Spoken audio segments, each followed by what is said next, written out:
Afşarlılar igid cəsur mərddir, kim bizə düşməndirsə namərddir.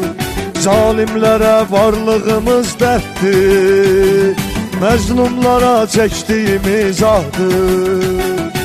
Afşar eli dünyada məşhurdur, igidlərin, ərənlərin yurdu. Hər biri bir rəşadətli ordu, ay bərəkallah, bərəkallahdır. Afşar əhli baş əyməyib zülmə, doğru olub sözündə hər kəlmə.